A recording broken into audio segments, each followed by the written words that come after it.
प्यारे साथियों नमस्कार। कैसे हैं आप लोग? आई होप आप सभी अच्छे होंगे। तो स्वागत है आप सभी का रेडियंट फ्यूचर क्लासेज में।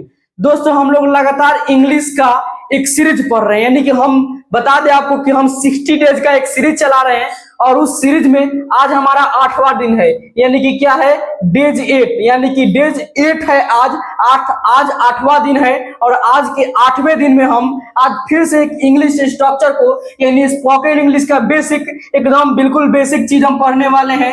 यानी कि बिल्कुल बेसिक में जैसे कि यूज ऑफ ऑन, यानी ऑन क्या है, ऑन एक तरह का प्रीपोजिशन होता है। क्या होता है? प्रीपोजिशन होता है। और बिल्कुल बिल्कुल मतलब ये इंफॉर्मेटिव है, मतलब कि बिल्कुल ऑन जो होता है ये हमेशा सेंटेंसेज में यूज होने वाली चीजें है। तो जैसे कि आखिर ऑन का प्रयोग हम लोग कैसे करते हैं भाई, आखिर कहाँ होता है, इस तरह की बातों को समझना बहुत जरूरी हो जाता है अगर हम लोग इंग्लिश सीखते हैं, इंग्लिश अगर बोलने के लिए प्रयास करते हैं। तो सबसे पहला चीज है कि ऑन हम लोग कहाँ आखिर प्रयोग करते हैं भाई।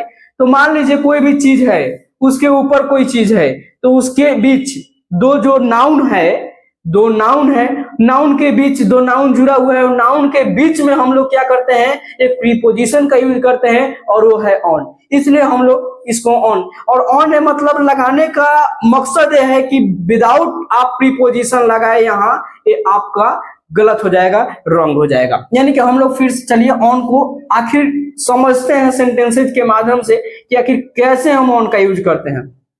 जैसे सबसे पहले यहां देखिए कि सेंटेंस है कि मैं सड़क पर खड़ा हूं। क्या है? मैं सड़क पर खड़ा हूं। तो क्या है? एक सड़क है, नाउन है, और क्या हूं? मैं खड़ा हूं। क्या है? मैं खड़ा हूं। तो मुझे सड़क पर है और खड़ा हूं, यानी दो चीजों के बीच में एक क्या है, बॉन्डिंग है, और इस बॉन्डिंग को ही प्रीपोजिशन के द्वारा जोड़ा जाता है। तो क्या हो जाएगा, हम यहाँ पे बीच में ऑन का प्रयोग करेंगे। और जो खड़ा है ना दोस्त, ये क्या है, एक तरह का वर्ब है। खड़ा होना, उठना, बैठना, ये सब तरह का क्या है, वर्ब है। और वर्ब के पहले या बाद में हमारा प्रीपोजिशन अक्सर होता नहीं। अगर होता भी है तो हम लोग उसका रूल एक है, अगर वर्ब के पहले या बाद में हम लोग लगाते हैं तो उसमें आईएनजी जोड़ देते हैं। जैसे खड़ा का क्या होता है, खड़ा का होता है स्टे, स्टे मतलब ठहरना या खड़ा होना। तो क्या हो जाएंगे, हम स्टैंडिंग, स्टैंडिंग लगा देते हैं, स्टैंडिंग। अब देखिए जैसे मैं सड़क पर खड़ा हूं, तो क्या हो जाएगा, मैं का क्या हो जाएगा, आई, और आई के साथ क्या लगता है, एम लगता है, आई एम खड़ा। तो खड़ा का क्या हो जाएगा, स्टैंडिंग, आई एम स्टैंडिंग। उसके बाद ऑन, जैसे स्टैंडिंग ऑन रोड। जैसे देखिए ये क्या है, कॉपी टेबल पर है। क्या है, कॉपी टेबल पर है। तो क्या चीज को हम लोग रखे हैं, टेबल पर रखे हुए हैं कॉपी को। तो हमारा टेबल पर रखा हुआ है तो पहले आएगा, जिस पे रखा हुआ है तो क्या है हमारा, द टेबल।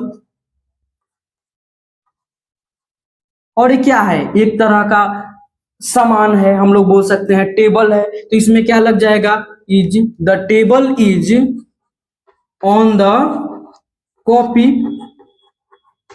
नेक्स्ट देखिए क्या है कि वह छत पर खड़ा है। क्या है, छत पर खड़ा है, एक छत है, क्या है, छत है, उसके ऊपर वो खड़ा है। तो क्या है, खड़ा होना। क्या है, वर्ब है। क्या है, वर्ब है, खड़ा होना।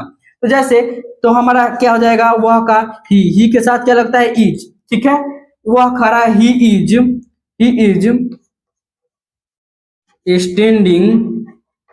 स्टैंडिंग ऑन द रूफ, यानी क्या हो जाएगा, छत का है। कि कॉपी के ऊपर पेन है। क्या है, कॉपी है, उसके ऊपर पेन है। तो भाई क्या है, कॉपी रखा है, उसके ऊपर पेन है, तो ऊपर वाला क्या हो जाएगा, हमारा पहले आ जाएगा। तो क्या हो जाएगा, the pen is on the copy, on the copy. ये है कि फोन कूलर पर है, यानी क्या है, फोन कूलर पर रखा हुआ है उसके ऊपर। तो क्या हो जाएगा, the phone is on the cooler. Next क्या है कि वह छुट्टी पर है। तो क्या हो जाएगा, ही के साथ क्या हो जाएगा, इज ऑन लीव। नेक्स्ट देखिए क्या है कि वह घर पर है। तो क्या हो जाएगा, वह घर पर है, तो ही इज ऑन होम। अब देखिए क्या है कि मैं ट्रक पढ़ूं तो क्या हो जाएगा, I am on truck, I am on truck. ऐसी और भी इंफॉर्मेटिव वीडियो के लिए चैनल को सब्सक्राइब जरूर कर लीजिएगा। मिलेंगे नेक्स्ट वीडियो में। जय हिंद।